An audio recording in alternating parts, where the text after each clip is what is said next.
So hi everyone. At Eqwin we have created a sort of fantasy horse racing application where everyone can become a virtual owner of a real horse. For now we are just live in France, so you can be you can have in your virtual stable, for example, a share of Honesto or Les Pavots, who are running in the British Cup. And we wanted to open a new door to horse racing where everyone could feel the same emotions, actually, of real horse owner. It's like a bet on the career of a horse. We have not invented anything. It's just a mix of betting and ownership. We are live for 3 months and a half now in France. We have 10,000 users without doing a lot of marketing.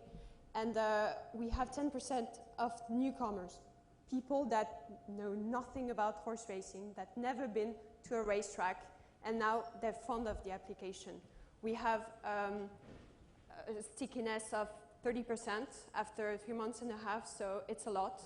And what can I say else? We are working with horse racing federations directly, so France Gallo and Le Trot in France, and we are giving back 20% of our revenue to fund the industry. Absolutely fascinating. I have a load of questions already. A round of applause. That 10% pickup of people who aren't even involved in racing, how did that market come about? How did you find that 10%? It feels like quite a niche app and a niche thing, and something that you'd probably have to know something about horse racing to get involved, but you haven't found that. Actually, we did a bit of ads on Meta, and it looks like a stock exchange, you know. So they feel like it's like eToro or cryptocurrencies, things like that. So it's digital assets. They're just based on real assets, horses. Yeah, it's fascinating. And do you find, so you've obviously done a small, as you say, a small bit of advertising, but like a virtual stable, so if I'm signing up, I'm just intrigued about this from my own point of view now. If I'm signing up, I can virtually buy any horse. Any horse running in France for now. Yeah. And do you find that people have expanded, that they continue to expand their stable, their virtual stable? Yeah, definitely.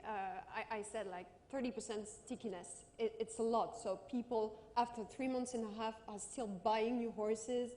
And for example, horses that start running, we are releasing them at 2 in the morning. 1 minute after, there's no share available anymore. Wow. Yeah, really. Wow, so people are really into it. They are scouting horses, yeah. really.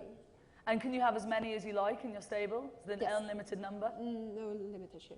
That is incredible, and it's something that, I don't know, I feel like I've heard very little of, specifically in the UK. Would that be right? Yeah, for now we're just in France, and we have validated our product market fit in a way. So now we will go for the world, but the idea is for French people to be able to have a UK horse in their stable, or a horse from Hong Kong, from all over the world, yeah. And I suppose ultimately, you know, getting people involved in the sport in that way, in a virtual sense on their phone, can only lead to more positive steps for them engagement-wise going forward. Definitely, and for the entire industry actually, because if you have your horse running, you could be invited to take a bet actually on any operator. Of course, yeah. We don't want to become a betting operator as you are. We want to direct our users to you actually. Yeah, that's incredible. Does anybody have any questions? I mean, I'm sure you probably have a few. I feel like it's a bigger conversation. One last question from me. Is anyone else? Anyone else? Oh, here. Oh. Yeah, go for it. Our very own Peter. Yeah. Maybe. Is it working? Is that?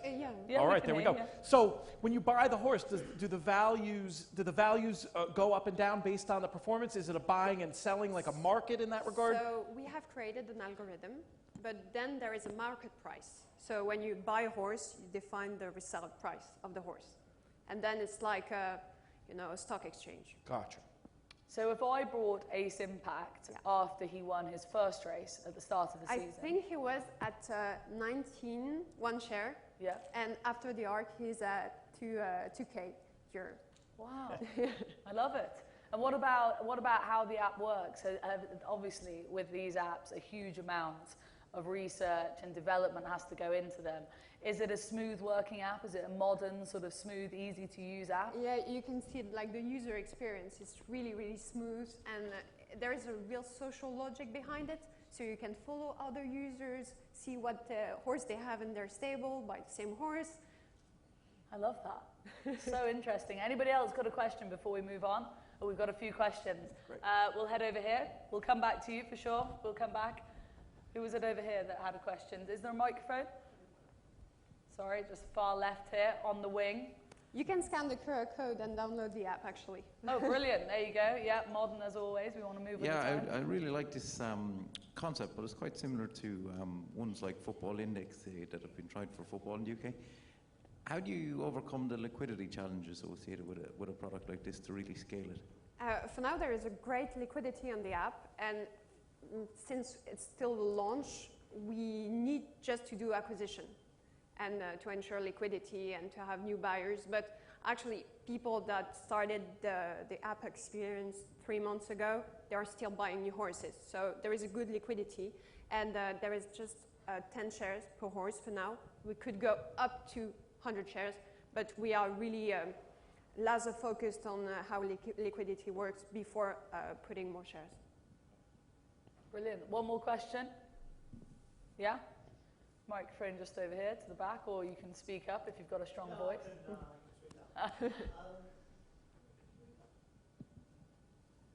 I sort of had a couple of questions, really. I assume once a horse is retired or the owner just decides to stop running it, what actually makes the settlement price? So there is two things. First, there is a breeding logic behind the app also, so we are really mirroring reality. There is a breeding price then for the horse, etc. And we take a commission on each transaction happening on the horse. It goes to a pool that is shared between the last owners of the horse at the end. And the second question was, across different geographical domains, will there be different regulations on this? Definitely. In France, we haven't been considered as a betting organization, and we are not regulated as a financial platform either, but it's subject to each jurisdiction. Brilliant. Fascinating. Nina, really incredibly interesting, and what a platform going forward. We'll follow with interest. Thank you so much. We better move the conversation on. Fundi, do you want to go next? Should we invite you up? Sure, I can. I don't have a presentation. No presentation, don't you worry. You can just take center stage if you'd like. Or I've got a double mic. Come and join me up here. Cool. Afternoon, everyone. So my voice is a little bit croaky. That's what happens when you become the world champions of rugby. Just had to throw it in there. Just had to throw it in there. She's got the dig in early. She's got the dig in early. New Zealand, England, Ireland, we still love you, all friends. So ours was actually quite simple, I guess, being literally almost to say the new kid on the block. And I guess the beautiful story about rising from the ashes, as 4 Racing did when we bought into a business that had failed, was we've got the ability and the appetite to innovate. And so from our perspective, we've always been solely about the Tote and making sure that as an operator that our sole mandate is growing the Tote for sustainability. However, we all know sitting in this room that, you know, growing the Tote in the current context is going to require quite a lot of innovation, and we cannot only just rely on horse racing. So part of the team's kind of initial findings were, you know, when you, in the South African context specifically, when you come across the word tab or the word Tote, it really is historically linked to horse racing. And part of what we're doing is trying to ensure that we leverage off of that. It's a good brand. The Tote, we know that it's the money that goes back into the sport, and we really need to do as much as possible to drive traffic and eyeballs into multiple products that are Tote-based. So one, we've obviously revived a little bit in terms of our horse racing experience, in terms of just the innovation that was never there, in terms of availability and accessibility. But I think more importantly, what we've also seen over the last couple of years having been in business is that the soccer pools and the soccer is quite a a well-loved product, and we're finding almost now that we're almost at a 60%, 40% split. So 60% of our revenues and our behaviors coming from horse racing, and 40% is coming from football, soccer, which we're also commingling internationally.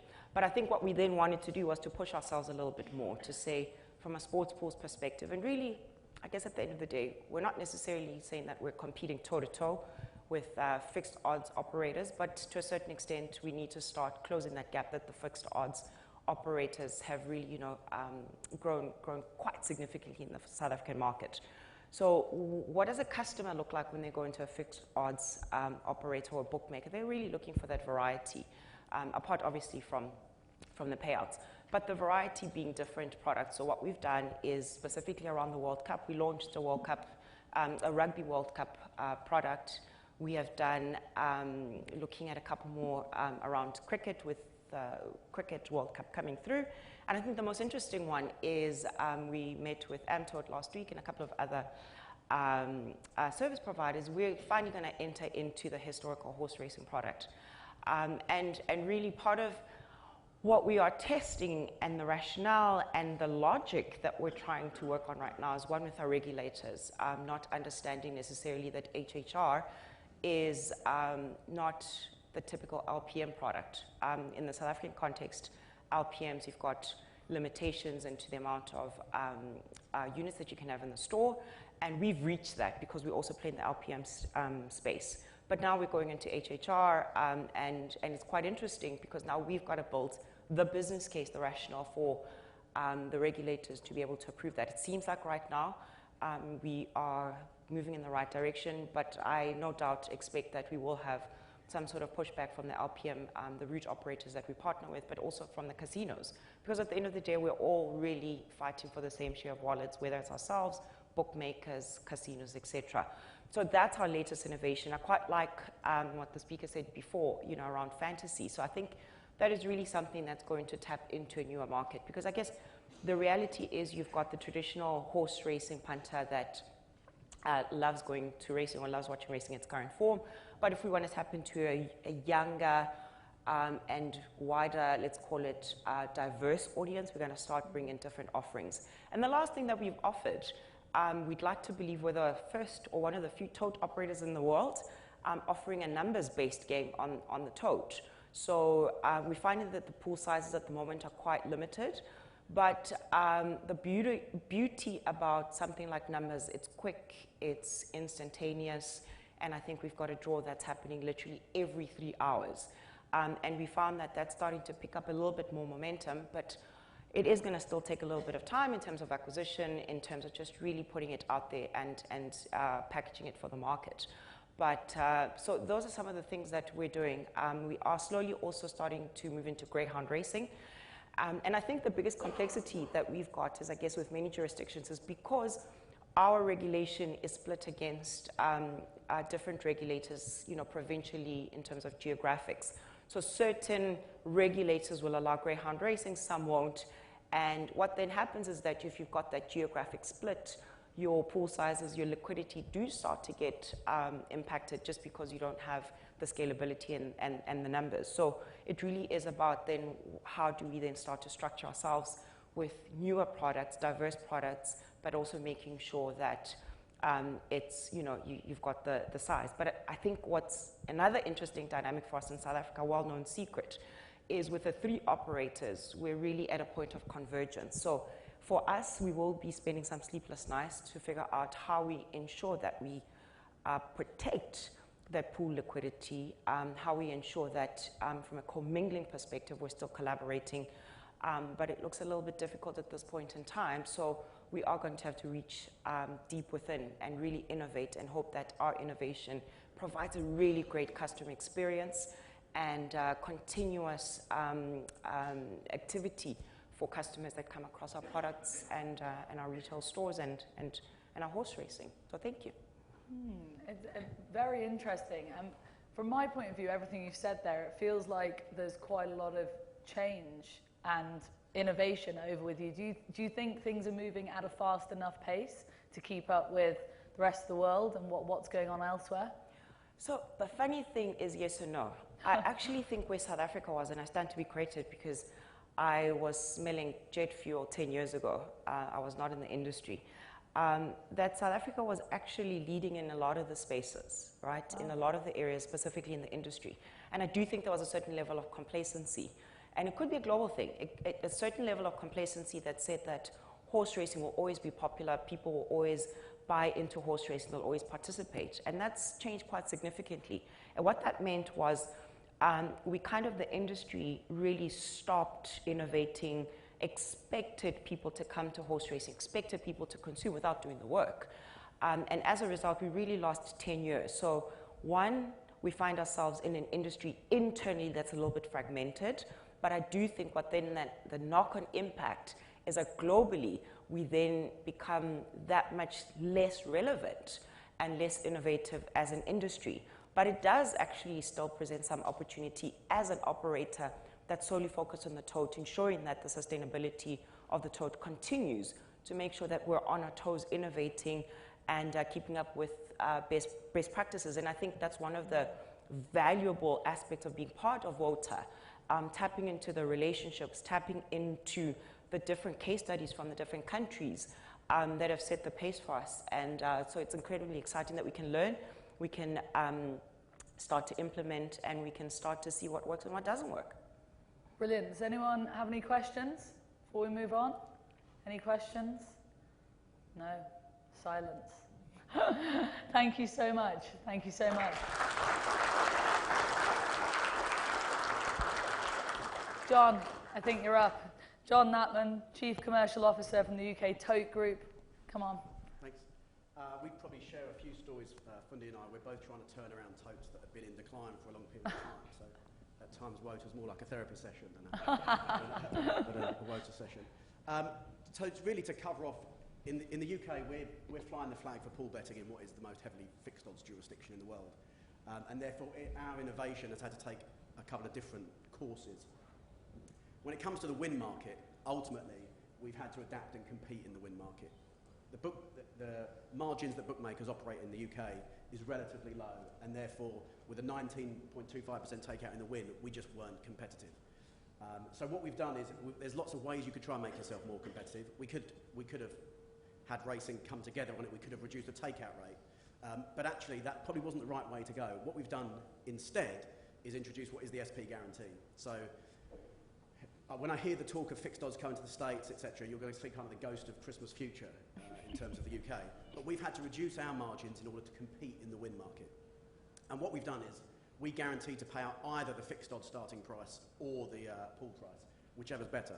The key driver of that is it gets away from what I'm sure Pat and Pete and all other punters don't like in pool betting, is that the prices move around, you see a price, you think you've taken it, it falls away, and you get that odds-crushing movement. In the UK, in a win-dominated market, in a fixed odds-dominated market, that's even more prevalent. So with the SP guarantee, what it means is that it gives a level of certainty to pool betting that wasn't there before. And what it does is it means that the pool price surprise is now only ever an upside surprise as opposed to a downside surprise. Because the industry SP is so widely reported, press, screens on the race course, you're never going to get paid worse than that with the tote. But when the pool manufactures a dividend that's above the SP, then you get an upside surprise and feel smug for using the tote, whereas for many, many years, you really did feel quite stupid at times for using the tote. Then if you combine the tote guarantee with Whirlpool, you get to something that really is quite compelling in a win market. The lower takeout rate from Hong Kong helps, which we match when we go into Whirlpool days. But the international opinions and the variances of prices means that Hong Kong punters will bet very differently to American punters, very differently to UK punters, which means you get a lot more variance in price in the win market, all the while you're backstopped at the industry SP in the UK. And therefore, we've just seen massive growth in terms of win betting on Whirlpool days in particular. That's the win market, which is obviously the most comparable market when you're just looking at price versus price. And therefore, you don't have a lot of options for innovation there other than to really get competitive. Outside of the win market, our strategy really has been to differentiate and entertain. I think pool betting lends itself to some very different emotions and entertainment than fixed odds betting, and pool betting needs to double down on those differences. We don't restrict winners. You play against punter versus punter rather than a kind of a big corporation. And the communal aspect of racing has to be doubled down. I may well get booed off here for suggesting tournaments as an innovation in the home of the handicap competition and as we go into Breeders' Cup betting challenge. But we've introduced a World Pool series of tournaments. So you qualify on each World Pool day for a finale on the last day at British Champions Day. And when we brought that in, we kind of just assumed to ourselves that finishing top of the leaderboard would be the be-all and the end-all and the prize. And I think this is where innovation is key, in that you have to listen to customers and see what they tell you. We introduced a beat our tipster functionality into the tournament. So if you finish above our tipster and you're in profit, you share a different prize pool. It helps that our tipster's not very good, and therefore it's quite a popular mechanic. It's Pete, by the way. Yeah, but what it has done is it's allowed us to have a live blog during the game with the tipster in there saying what he's going to be betting on, with other kind of data expert tipsters, with pace maps, draw bias, and educating people within a game. I think one of the hardest things with pool betting, especially in a country that's used to fixed odds and is increasingly predominantly other sports other than racing, is when you start trying to explain pool betting to someone, they glaze over within about 30 seconds. And when you try and explain to them about perming a trifecta when they're used to doing a win football bet, it's like you're talking a different language entirely. What the game scenario does is it allows us to educate and entertain whilst they're actually active in the game. So when they see someone jump to the top of the leaderboard, when they've hit a permed trifecta because of the draw bias at Chester or at Ascot or whatever, it allows them to soak in information when they're engaged, and that's a very, very difficult thing to do in pool betting. So that's been a big thing. And then fantasy is following on from the other fantasy game, which sounds much more exotic. Yeah. Our fantasy is more in the kind of the old-fashioned salary cap mentality, but that really is appealing to our current customers who are used to playing fantasy sports. And a younger demographic, it retains phenomenally well. It's been, unlike a lot of other versions out there, it's been built specifically for racing. So it isn't a copied version of an NFL fantasy game and just put different prices against the horses. It's much more a different mechanic to it than that. But I think what I wanted to touch on in terms of tournaments and fantasy, it's not necessarily, it's the ethos of making pool bets more entertaining. We're in the land of the fixed odds accumulator from Bet365, which will pay out £1 million. If I force people to do a pool bet that pays out £500,000, they can't cash out, etc., it's not really a competitive product. You need large jackpots, but more than that, the journey of the bet, the ride of the bet, has to be really entertaining. When you're playing against a fixed odds bookmaker, it's quite a transactional experience. In a pool, you need to be telling customers how many people are on their selection in each leg. You need to be telling people how many people just went out with a push notification so they feel smug that they're still in. The journey of a pool bet can be very different to a fixed odds bet. And I think it's that experience is where a lot of the innovation over the next few years will come, and that will require faster data out of the pool engine, being able to push notify, etc. But I think that's, really the direction we're heading is entertainment through differentiation. There's some, great ideas there and lots of innovation, it's fair to say. How do you think that is going to capture the younger audience, which is surely what we want at this stage? I think the younger audience question has probably been in every WoTA and every Asian racing conference question for 20 years. Right. And normally it's people over 50 trying to decide what young people want. Yeah. But I think you have to look at how young people bet now. If you want to compete, and I can only really talk for the UK as our experience, a 25-year-old bettor now does not get taken to a bookmaker's shop where racing's on the screen and it gets explained to them. A 25-year-old mainlines straight into Sky Bet or Bet365 with a massive marketing budget, is dropped into football pretty much guaranteed. You have to work out how does racing compete in that world. And I think that is where you have to have larger jackpots. You have to give entertainment through the bets. I think attention spans are getting shorter. So I think a place pot that lasts 4 hours is probably, eventually it will be an hour and a half because you need to get people engaged. But I think from a younger generation, we're going to have to compete in the areas that they're familiar with. Trying to educate someone into, when we try and explain pool betting to people in terms of dividends and permutations, it's like they've gone to a lecture. And they just don't want that. They want the experience that engine can provide rather than continue being explained what the engine does. Yeah, it sort of is going to link on to another conversation we're going to have after the break in terms of sort of data and content and engaging a younger audience as well. That cliche you've already picked me up on. Anybody, any questions for John before we move on to Keith next? I have a question on the SP innovation. Paul Klomp from Sithebe, by the way. what did it do for your margin? Yeah, good question. And there's no such stakes. there's no did it such thing as a increase? free lunch, Paul. At the end of the day, to compete, you have to compete. It's taken our margin roughly, in round numbers, from 19% down to kind of 11. When you think the UK market fixed odds operators are operating anywhere between 5 and 8% margin, what it does, though, is the mechanic of it just allows for an upside surprise from the pool and a sense of certainty as bets are placed. It's not necessarily about being the best price all the time on every runner, but I think in a market where certainty is demanded, what it's done is take away the idea that you have no idea what you might get in the pool. It gives you a backstop.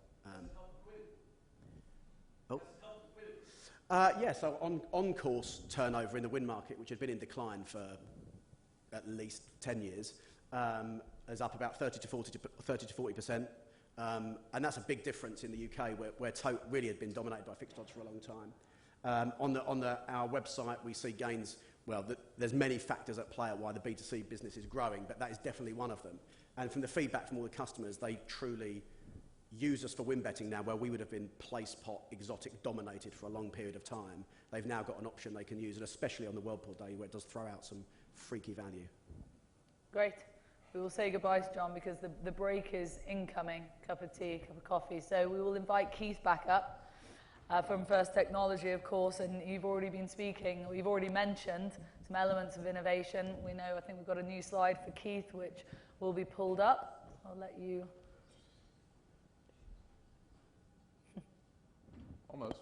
There we go. Nope, that's No? not me. Well, that guy looked like me, but There it's we go. not. There we go. Okay, first of all, a couple of apologies at the outset. Number one, that you get a double dose of me. This was supposed to be Paul Williams, our CEO. He regrets that he cannot make this because this is really near and dear to him, and he's been pioneering it for our team.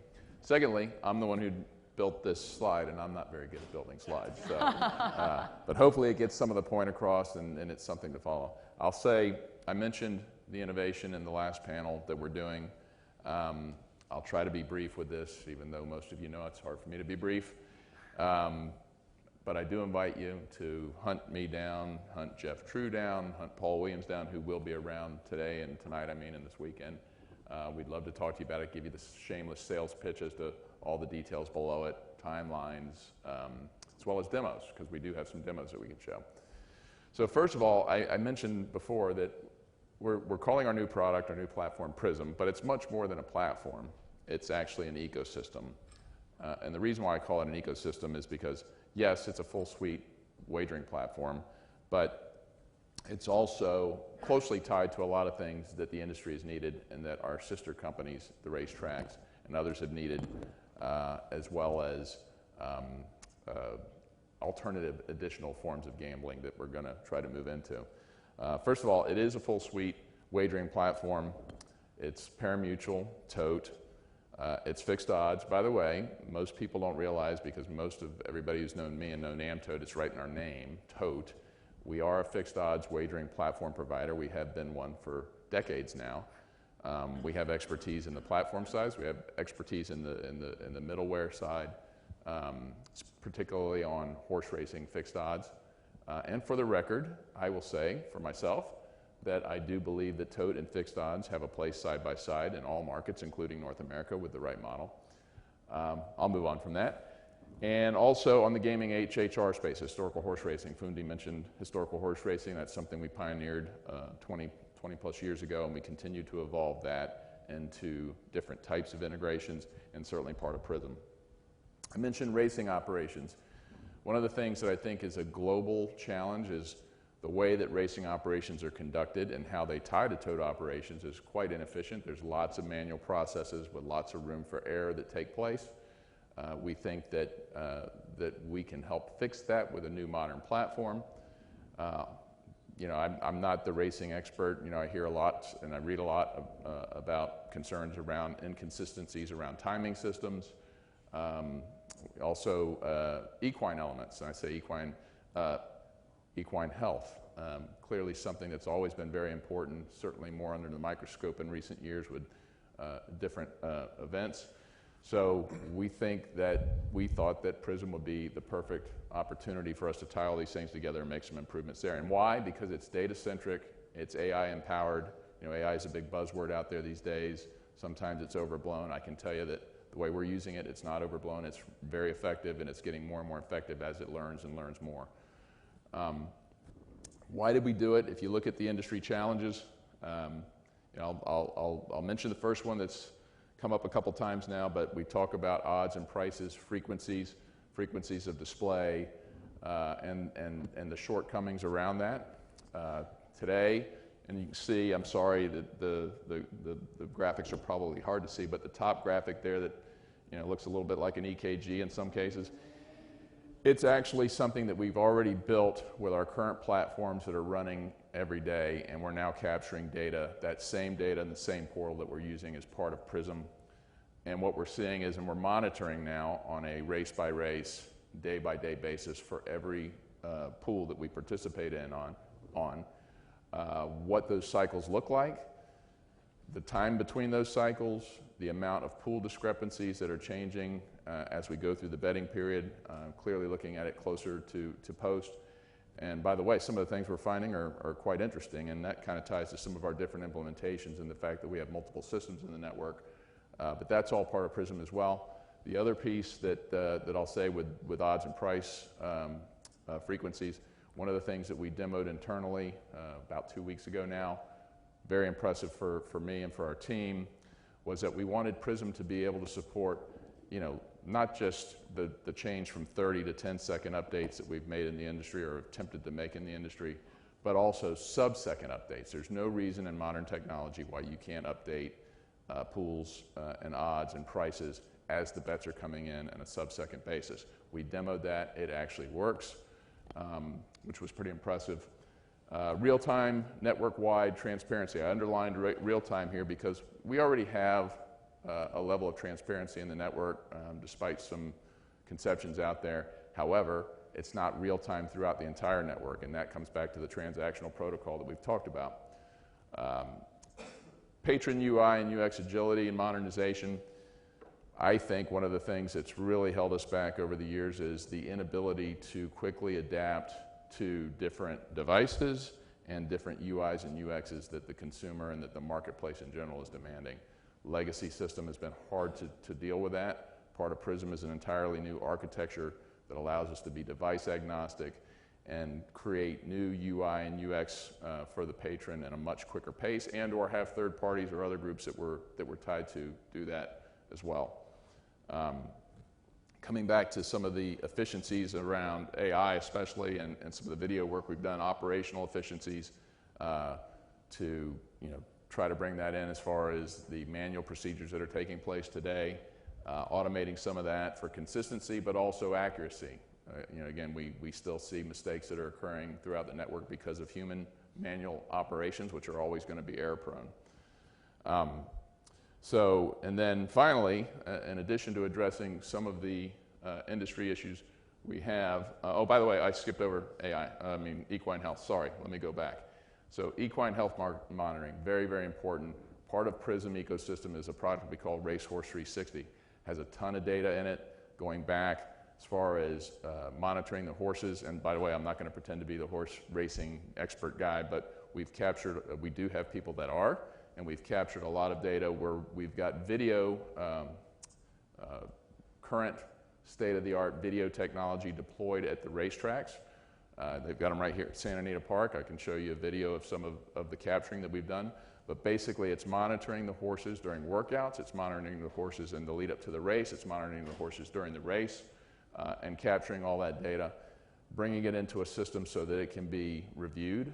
We're flagging differences and inconsistencies we see. If we see an inconsistency in the gate, that gets a gate of the horse, not the gate, the starting gate. We flag that. We provide that information to the veterinarians. Yes, there's some false flags that are coming with that, but it's better, as I said in the conversation we had earlier, it's better to have some false flags out there and try to alert veterinarians and key staff to potential injuries that might be happening. But that's a huge part of the Prism ecosystem that's already in place and running today. And then finally, to allow us to better facilitate innovation and growth, offer new products in existing markets. What we can do, in terms of the scalability of the platform, but also the fact that we can now using the video technology that we've developed and the AI on top of that, we can now start to add things like micro markets, sub-markets within existing markets, real-time betting of different events, not just horse racing events, sporting events, and expand into new markets such as sports and getting in with some of the sports leagues. One of the things that wasn't mentioned as far as the strengths of parimutuel in our last panel was parimutuel betting in particular is very strong at supporting events with many outcomes, which fixed odds betting typically is not. So not only can we have life-altering jackpots and things with parimutuel pools, but we can also offer wagers on many different types of bet types that fixed odds betting either struggles with, doesn't offer at all, or offers it with a really bad price.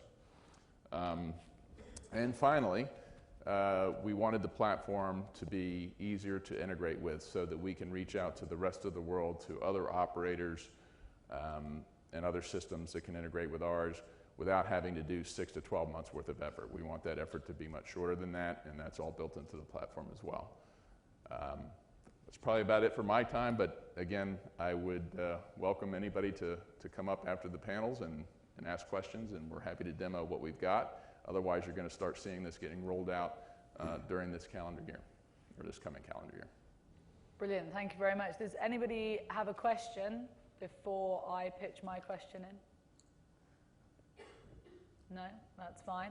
I just find it, I have so many questions actually, I might tackle you later, but in terms of, like you're talking there about the equine health monitoring, like there's so much data on this, there's so much data and innovation. I just find it so interesting that over in the UK we're battling with, certain horse players, trainers, people involved in racing say that telling punters what a horse weighs is too much information. Yet you're producing this sort of platform where there is just layer upon layer upon layer of data. Have you met any hurdles along the way with people within horse racing who think that there is a case for too much data? I'm not one of those people. I think we live in 2023 and we want to know as much as we possibly can. But have you met any pushback on that depth of data? Not to cop out, but I can tell you that I have not been made aware of any pushback on that. But you bring up a good point, which I didn't really mention.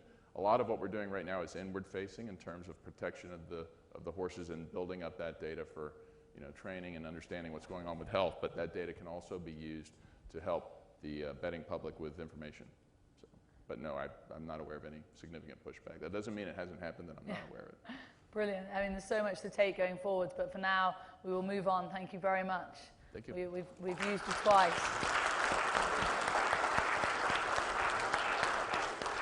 Finally, Hasse, up you come, Chief Executive Officer of ATG. Obviously, we've already heard, but you'll finish our innovation talk, please. Yes, first of all, I think too much data. I think the answer is personalization.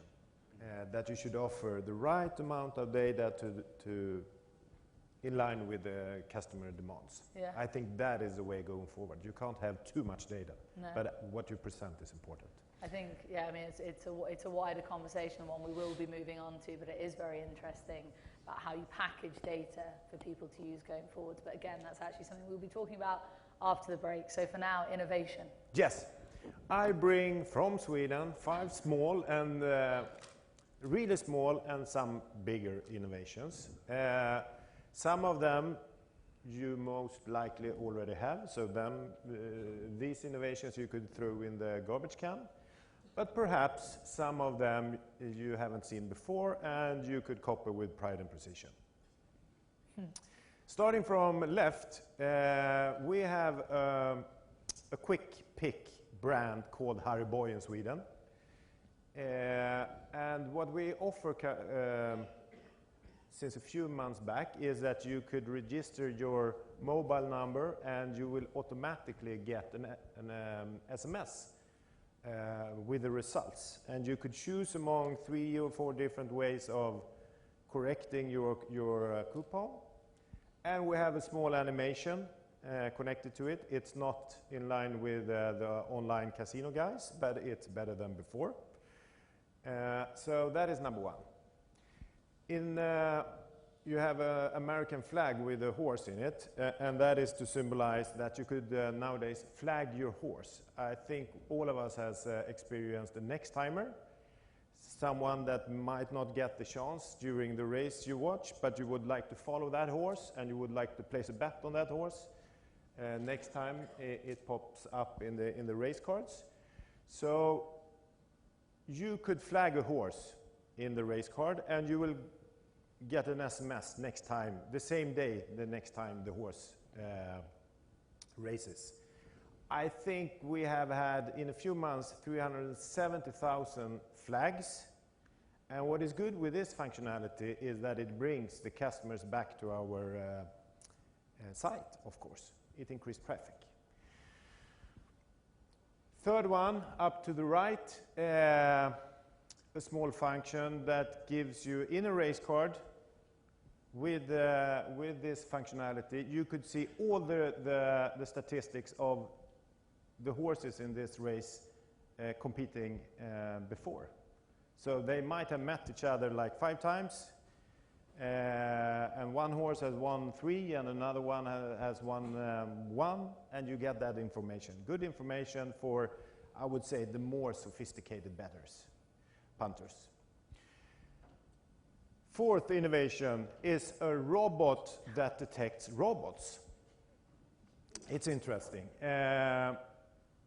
We have AI that monitor all the accounts within ATG, and they rate the accounts from 0 to 1, and the closer you are to 1, the more likely you are a robot. And why is this important? Yeah, it's important in order for us to ensure healthy pools. It's important for us because we know that robot punters has a tendency to have more problems with AML, with following our gambling rules, etc. And the result from this is that we have turned off like 30 accounts during the last year from this robot. And last but not least, to the right, I think many of us has a positioning system which enable us to show graphics of the horses in a race. What we have been able to do is that we combine that data with the unique bet you have placed yourself. So here, the biggest product in Sweden is V75, and in this race you could see that I have placed a bet on a horse number 2 and number 10, so you get a different color coding in the graphics. I think it's quite cool, and it's really good for the beginners, of course, but I also know that the more professional one appreciate this as well. Yeah. Does the robot ever get anything wrong? Does the robot ever suss out an account that isn't a robot? No. 100% successful. Yeah. What a guy. Yeah, what it's a good girl. Yeah. Fascinating. Anybody with any questions before we break, guys? Oh, yes. Could you just define healthy pools? When you said healthy pools, you want to create healthy pools. The robot's there to help with a healthy pool. How would you define what makes a pool healthy? Yeah, I think we are 21 operators in here, and there might be 21 different definitions on a healthy pool. But for me, the low-hanging fruit of a healthy pool is, of course, that everyone is following the betting rules that we have, that they are following the AML stuff. But for us, it's also that we don't have algorithms who have over-winnings over time, for a long period of time. What I'm deadly scared of when it comes to tote betting is that we end up with a poker phenomena like 10 years, perhaps it was 20 years ago. We have a pyramid of punters where you have the most professional ones up in the pyramid, and yeah, the guys like me down here. And the guys like me, that we could live with like 50% payback, but when it becomes 20, we're not in this game anymore, and the pyramid becomes smaller and smaller. That's Do you have an idea of what percentage of the Swedish pools are those algorithmic-driven professionals? Or what might be healthy? Yeah, I think the Swedish pools are. This is a strong statement, but there are no one out there fighting the healthiness as we do. I think it's our strongest asset in the balance sheet to have healthy pools. I think Tallulah has a quick question. Last one before a break. Really interesting for you to flag the small innovations, one of them being the flag functionality. Do you think that sometimes tote operators miss a trick by looking for the really, really big, life-changing innovation when actually there are really small things you can do that benefit a customer? Yes, of course. You have to value on one hand, the customer value that you create, and the other value, and I know I talk for at least plenty of us, the bottleneck of IT resources. So I think the trick is to get the most out of IT. As many small innovations, or perhaps a big one, the aggregated value for customers is the most important thing.